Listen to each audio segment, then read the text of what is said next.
तेरी वो रफ्तार हो, रोके से भी तू ना रुके, हासिल कर ऐसा शिखर, पर्वत की भी नजरें उठे। आशाएं उम्मीदें अब मुश्किल नहीं कुछ भी।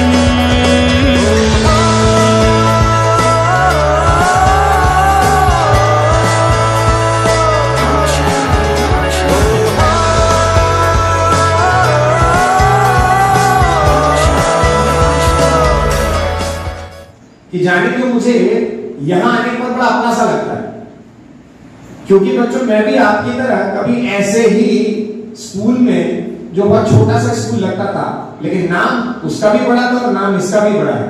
बहुत मैटर नहीं करता कि आप किस जगह पर पढ़ रहे हैं, बहुत मैटर करता है कि आपको वहां संस्कार कैसे दिए जा रहे हैं।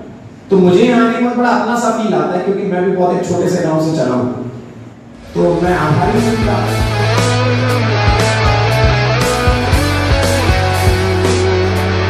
शेप का फल है, whatever the shape of the fruit in available in nature, it is best for that particular organ of your body. Do you know? It's interesting. Walnut is as good as the shape of peach, अनार, दारिम, pomegranate, पता है? ये अनार का structure आपके lungs की तरह है। एल्वेलाई है, छोटे छोटे से लाल कलर है। It is good for hemoglobin and best for lungs. Interesting ना?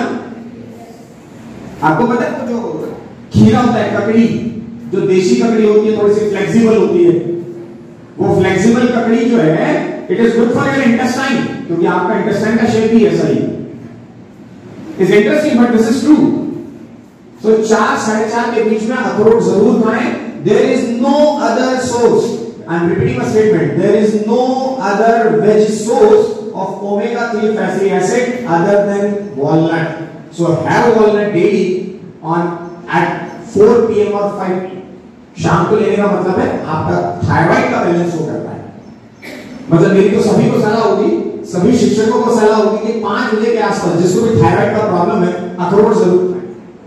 बहरहाल तो मैं मुद्दे पर आता हूं बच्चों, अल्पाहारी का गृह त्यागी के पास आपको कोई नहीं कह रहा कि घर परिवार छोड़ के आप दीक्षा लेने चले जाओ, लेकिन गृह त्यागी का मतलब है कंफर्टेबल जोन से बाहर आओ। ग्रह म्हणजे आपका कंफर्ट जोन होता है। यहां आपको जो श्लोक बताया, जिंदगी पर ध्यान रखना। काक चेष्टा बको ध्यानम श्वान निद्रा तथैव च अल्पाहारी गृह त्यागी विद्यार्थी पंच लक्षण। हम भी ये फॉलो करते हैं, हम भी आजीवन विद्यार्थी ही हैं, सीखते ही रहते हैं। अपने शरीर को जितना कंफर्टेबल रखोगे उतना आप सफलता से दूर रहोगे। बात यदि सफलता की आती है तो दोस्तों सफलता के सबके मायने अलग अलग है ना। सफलता किसी के लिए पैसा हो सकता है, सफलता किसी के लिए शोहरत हो सकती है, सफलता किसी के लिए गाड़ी बंगला हो सकता है। सबके सफलता के मायने अलग अलग है। जिंदगी में सफलता मेरे हिसाब से वो व्यक्ति जो खुश है वो सफल। What do you think? What do you think? अब खुश कौन है ये बताऊं? खुश तो वो भी आदमी मजबूरी में कह देता कि मैं खुश हूं, जेब में पैसा नहीं लेकिन खुश हूं, वो कॉम्प्रोमाइज कर रहा है। खुश नहीं, वो कॉम्प्रोमाइज कर रहा है। खुशी उसमें शामिल है जब आपका पैशन और प्रोफेशन एक हो। यदि पैशन और प्रोफेशन एक नहीं है तो ऐसे बहुत सारे उदाहरण मैं आपको दे दूंगा जो काम कुछ और कर रहे हैं, रेलवे में लग गए, इंजीनियर बन गए, बड़े बड़े इंजीनियर्स की पोस्ट पर है, अच्छा पैसा कमा रहे हैं, लेकिन कह रहे हैं यार नितिन भाई मजा नहीं आ रही है, वही रोज है विसल मारते रहो, गाड़ी में बैठ जाओ, जल्दी देते रहो, मजा नहीं आ रहा है, जिंदगी में चैलेंज नहीं। पैसा बहुत आ रहा है लेकिन खुश नहीं, पैसा बहुत आ रहा है लेकिन खुश नहीं है। Is it? कहने का मेरा मतलब जिसका पैशन और प्रोफेशन एक हो वो सबसे ज्यादा खुश है। Is it? 5 मैंने आपको चीजें बताई, राइट? सफलता के लिए सबसे ज्यादा जरूरी आपका कंसिस्टेंट मेहनत करते रहे। So making of food by green plants. Option number 2, the process of preparation of food by green plants.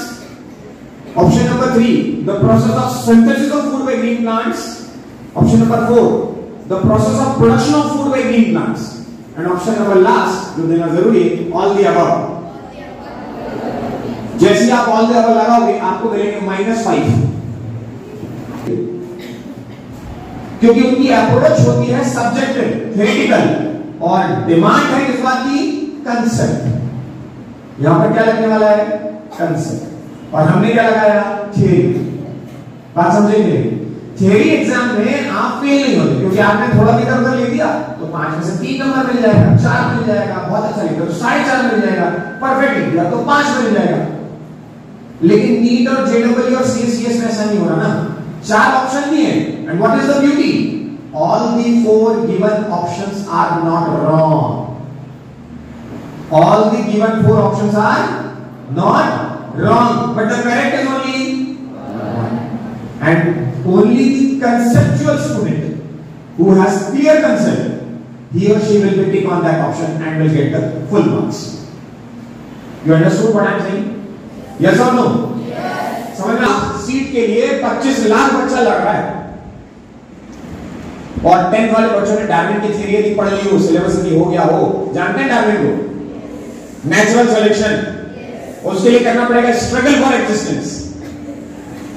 जो लड़ेगा वही जीतेगा, जो लड़ेगा वही जीतेगा। जिसने लड़ाई लड़ी ही नहीं उसके जीतने की तो संभावना है ही नहीं। Is it? मतलब यदि हमें करियर बनाना है तो हमें स्पर्धा परीक्षा देनी पड़ेगी, उसके अलावा कोई दूसरा पर्याय है? या आप मुझे 21st जनरेशन के बच्चे बता दीजिए, इज देयर एनी ऑप्शन? कोई ऐसा फील्ड बताइए जहां पर स्पर्धा परीक्षा is not needed? Tell me. IIT JEE ऐसा ही पैसा है, ईमानदार बनोगे तो कम पैसा है लेकिन अच्छी इज्जत है ना। कहने का मेरा मतलब यह है दोस्तों कि यदि उसके लिए भी प्रयत्न करोगे तो लॉ के लिए एक एग्जाम होता है, क्लैट और NLUI, national law university of India, आपको उसमें एडमिशन मिलेगा। अच्छे करियर है, जरूरी नहीं कि जेईई नीट में ही जाना, लेकिन करियर यदि बनाना है तो कहां जाना पड़ेगा? कहां जाना पड़ेगा? आवाज कहां जाना पड़ेगा? और कॉम्पिटिटिव एग्जाम यदि निकालना है तो किस पे जाना पड़ेगा? कंसेप्ट्स। किस पे जाना पड़ेगा?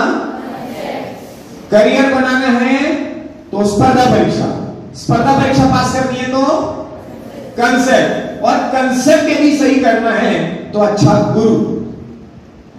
यस और नो? तो दूसरे का दरवाजा खटखटाएगा, दूसरी बात नहीं खटखटाएगा। आ रही बात समझ? तो कहने का मेरा मतलब है ऐसी एक परीक्षा है NTSC, national talent search exam, resume से प्लेटफॉर्म लेके आया आपको, जिसमें करियर बनाने वाले जितने भी इंटरेस्टेड बच्चे हैं उन सब ने उस परीक्षा में बैठना चाहिए। बैठना इसलिए चाहिए कि आप अपने आप को जान पाओगे कि आप डिस्ट्रिक्ट लेवल पर कहां पर स्टैंड कर रहे हो। ऐसा ना हो कि थियरी में हम एक्सपर्ट हो जाए और कॉम्पिटिटिव एग्जाम में हमारे नंबर कम पड़ जाए।